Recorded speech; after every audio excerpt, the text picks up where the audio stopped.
कहानी है रामनगर नाम के गांव की, जहां की पुलिस स्टेशन में एक नए हवलदार की पोस्टिंग हुई थी। उसका नाम राजा था और वो बहुत मिलनसार इंसान था।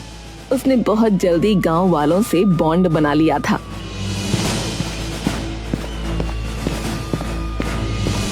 अरे मुखिया जी प्रणाम, क्या हाल चाल है आपका? अरे बस सब बढ़िया हवलदार जी, भोलेनाथ की कृपा है। वैसे भी सावन के महीने में हम थोड़े ज्यादा ही प्रसन्न रहते हैं। अरे ये बात तो सही कही आपने, सावन का महीना सबसे अलग होता है।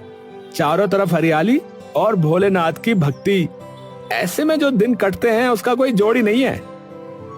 बिल्कुल सही कहा हवलदार साहब। अरे मेरा नाम राजा है मुखिया जी, आप हवलदार क्यों कहते रहते हैं हमेशा?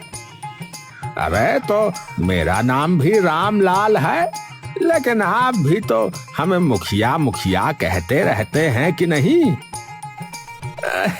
ओहो, तो आप बदला ले रहे हैं? अरे नहीं नहीं, ऐसी बात नहीं है।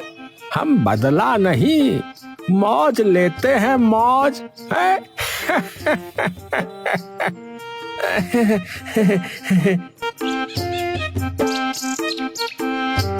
राजा हवलदार हंसते हुए वहां से चौकी की तरफ चला गया। रामनगर के सभी बाशिंदों के बीच में ऐसे ही तालमेल बैठा हुआ था। वो गांव एक परिवार के जैसा था। सीमा खाना दे दो, फिर मैं खेत पर जाऊं। हाँ ये लीजिए, आपने कहा और खाना तैयार है। हाँ, तुम ना होती तो मेरा क्या होता। मैं खिला देती। अरे शांति चाची, आओ आओ, कैसी हो? मैं तो अच्छी हूँ, बस तुमसे बात करने आई हूँ। ये पवन खेत पर चला जाए फिर बात करूंगी। है? क्यों? मेरे सामने क्यों नहीं कर सकती? तुझे औरतों की बातों में क्यों घुसना है? चल भाग यहाँ से। तीनों हंस पड़े और पवन खेत पर चला गया। शांति चाची ने जैसे ही सीमा को अकेला पाया, वो अपनी बातों की पोटली खोलकर बैठ गईं। पहले तो हल्की फुल्की गपशप, मोहल्ले की बहुओं की बातें, और फिर धीरे धीरे असली मुद्दे की तरफ वो बढ़ी। सीमा बेटा, तेरे से एक बात करनी थी। वैसे तो बड़ी बात नहीं है, पर मन में खटक रही है 2 दिन से। अरे चाची, आप तो डराने लगी, बोलिए ना क्या बात है। हमारे घर से चांदी का लोटा गायब हो गया है। मेरी अम्मा का दिया हुआ था, बहुत प्यारा था मुझे। चांदी का लोटा? अरे आपने शायद किसी को दे दिया होगा इस्तेमाल के लिए। चांदी का लोटा भला किसी को क्यों दूंगी? हाँ, ये बात भी सही है। कहीं रखकर भूल तो नहीं गई आप? सीमा ने पूरा घर छान मारा, रसोई, ओसारा, पिछवाड़ा, लेकिन चांदी का लोटा कहीं नहीं मिला। एक गहरी चिंता की रेखा उसके माथे पर खिंच गई। चाची, कहीं कोई उठा तो नहीं ले गया? पता नहीं बेटा, खैर अब क्या कर सकते हैं, भगवान देख रहा है। सीमा चुप रह गई, लेकिन तभी उसे कुछ और याद आया। उसकी भी कुछ चीजें गायब थीं। अरे चाची, एक बात बताऊं, परसों से मेरी एक जोड़ी पायल भी नहीं मिल रही है। क्या? ये तो बहुत अजीब बात है। तेरे घर से भी गायब, हमारे घर से भी। कुछ तो गड़बड़ है सीमा। इधर सीमा शांति की बातों का सिलसिला खत्म नहीं हुआ था, उधर पूरे गांव में कुछ न कुछ गायब होने की खबरें आने लगीं। कहीं से गहने, कहीं से जूते, तो कहीं से किसी की साइकिल। यार, मेरी वो महंगी वाली घड़ी भी नहीं मिल रही।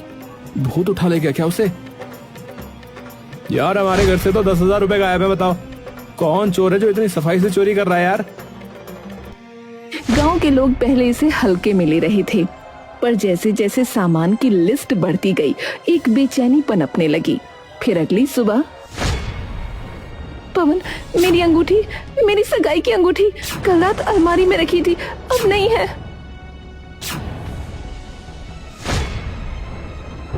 अरे अरे ये क्या मजाक है? यहाँ तो सचमुच नहीं है। सीमा, किसी ने चोरी की है।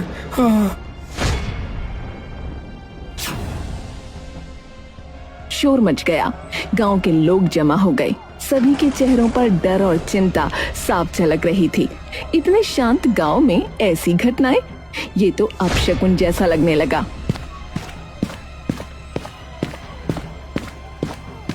अरे क्या हुआ, किसने शोर मचाया हुआ भाई? राजा भैया, मेरी बीबी की जो है अंगूठी चोरी हो गई है। अलमारी में रखी थी पर अब नहीं है। हमारे गांव में ये क्या हो रहा है? कौन है जो सबके घरों से चीजें उठा रहा है? अरे अरे सब शांति रखो, हम भी चौकी में इस पर बात कर रहे थे। खबर पक्की है, एक गिरोह आया हुआ है इस इलाके में। वो घरों की जानकारी जुटाता है और फिर सामान गायब करता है। कितने लोग हैं ये तय नहीं है, 2, 4 या 10 भी हो सकते हैं।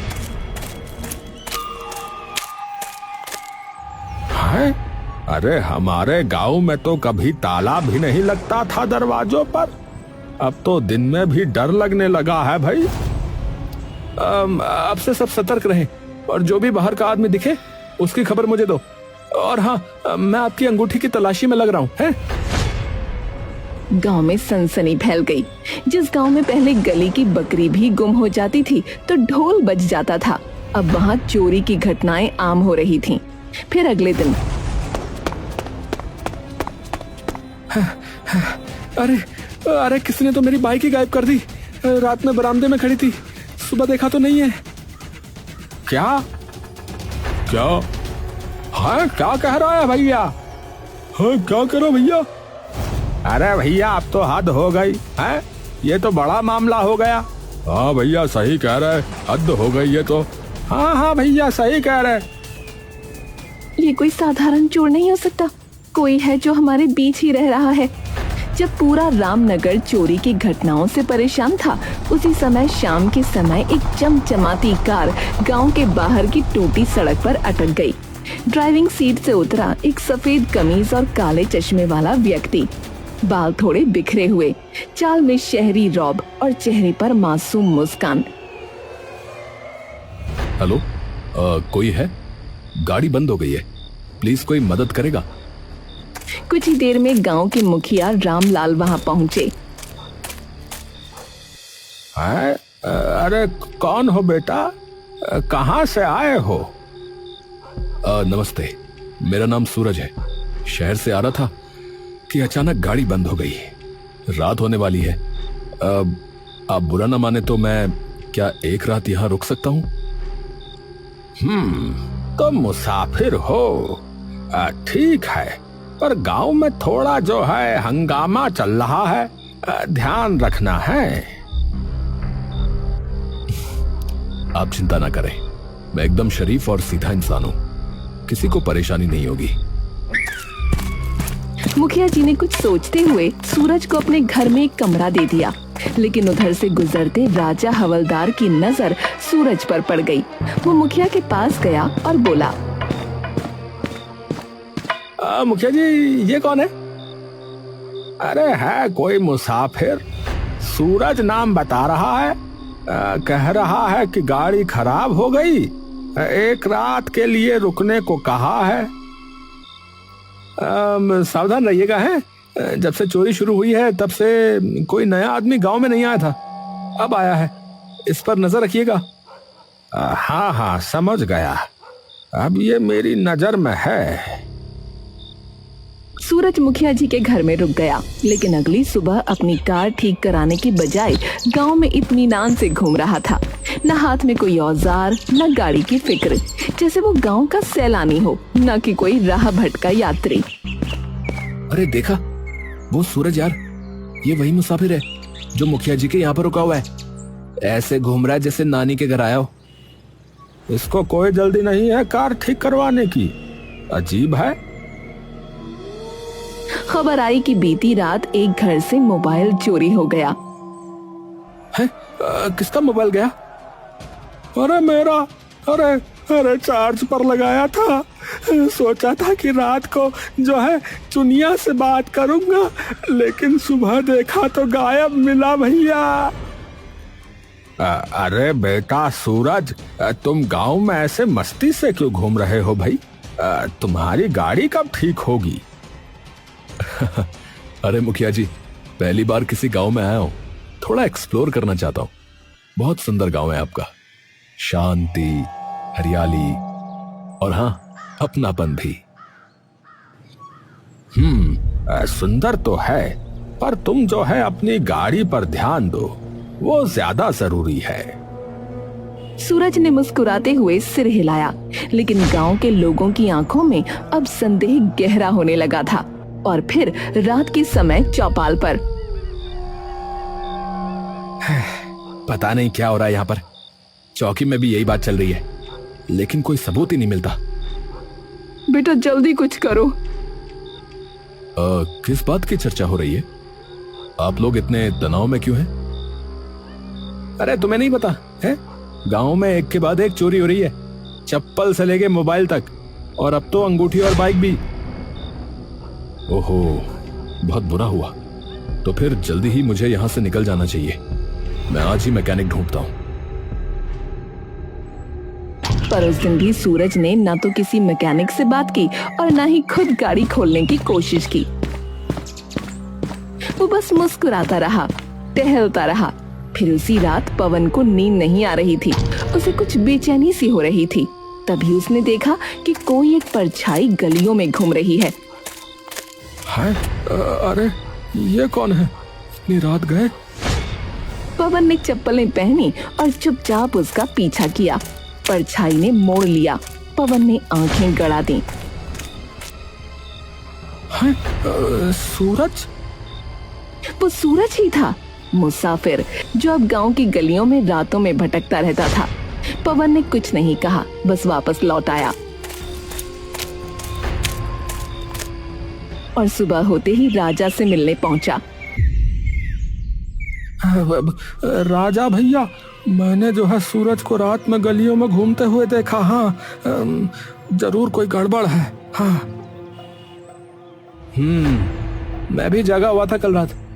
मैंने उसे पेड़ पर चढ़ते हुए देखा। सोच रहा था कि देखूं वो कर क्या रहा है, पर कुछ समझ में नहीं आया।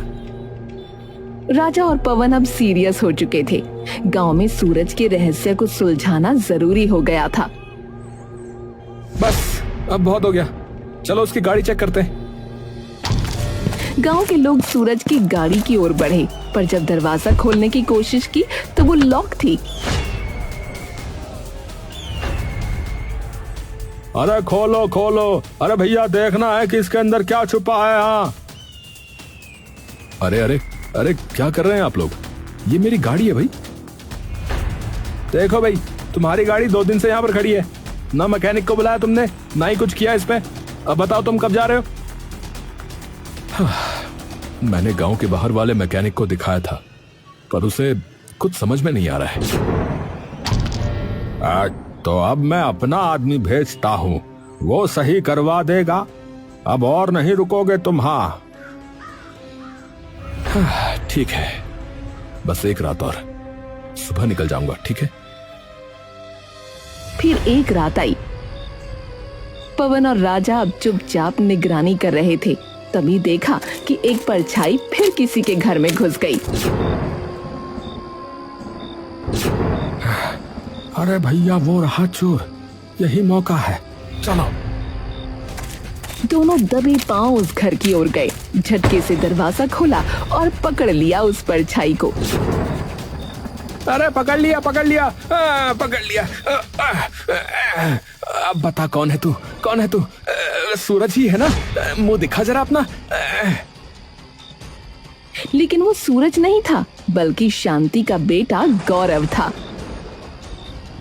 अरे रे, अरे मैं अपनी गर्लफ्रेंड से मिलने आया था।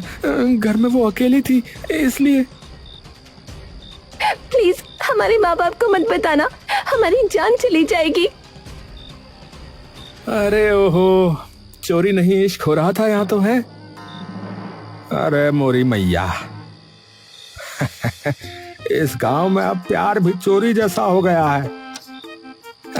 चलो बच्चों, इस बार बच गए, लेकिन अगली बार सीधे पंचायत में मुलाकात होगी।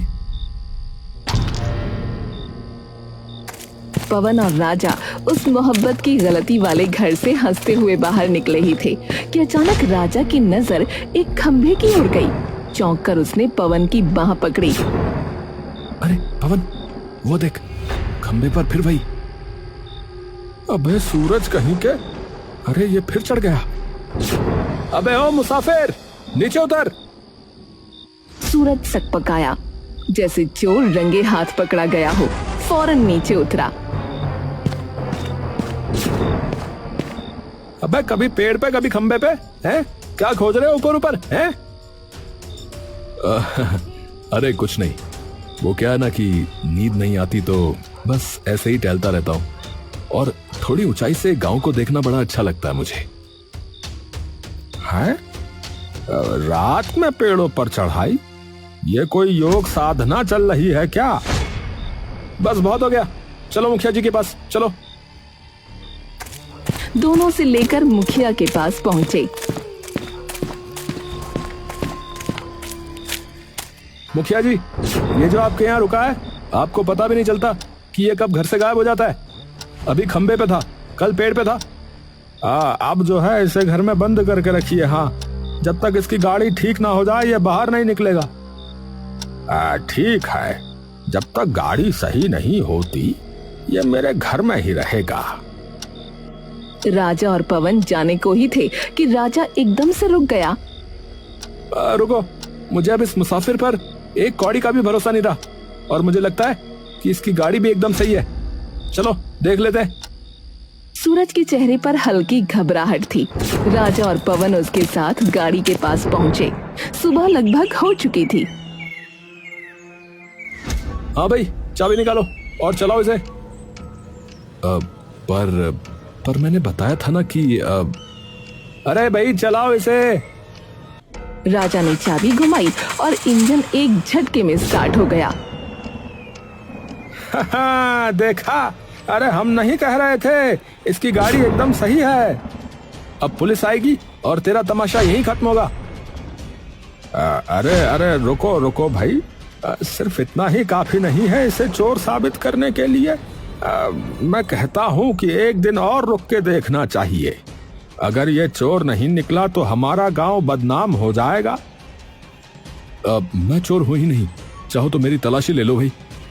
अरे तो चुप रह। और मुखिया जी, ये आदमी यहाँ झूठ बोल रहा है। गाड़ी ठीक है फिर भी ठहरा हुआ है, ये चोरी से कम नहीं है। तभी भीड़ जमा हो गई।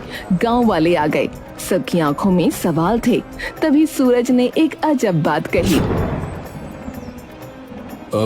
वैसे इतनी चोरियां हुई, लेकिन राजा जी के यहाँ कभी कुछ चोरी नहीं हुआ, ऐसा कैसे?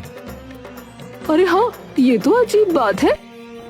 इसका मतलब? इसका कोई मतलब नहीं है। चोर को अभी मौका नहीं मिला मेरे घर का, और फिर मैं हवलदार हूँ। चोर डर रहा होगा। चोर किसी से नहीं डरते। अरे चुप रहो, एक हवलदार पर इल्जाम लगाते हो। अब देखो मैं क्या करता हूँ। राजा ने सूरज के हाथ में हथकड़ी डाल दी। एक पुलिस वाले पर उंगली उठाने के जुर्म में मैं तुझे गिरफ्तार करता हूँ। हाँ तो सुनो, असली गिरफ्तारी अब होगी। मैंने पुलिस को पहले ही बुला लिया है। सायरन की आवाज आई। पुलिस जीप गांव में घुसी। गांव वाले चौंक गए। सूरज ने जेब से मोबाइल निकाला और एक वीडियो चलाया जिसमें साफ साफ राजा चोरी करते हुए नजर आ रहा था। अरे ये तो पर गांव में सीसीटीवी कहाँ? वही तो, जहां सीसीटीवी नहीं होता वहीं लगाना पड़ता है। मैं जब पेड़ पर चढ़ा था और खंभे पर, तो वहां कैमरे फिट कर रहा था, समझा? भगवान, ये क्या कह रहा है? अरे मोरी मैया, ये क्या कह रहा है भैया? अरे दैया, जे का हो गया भैया?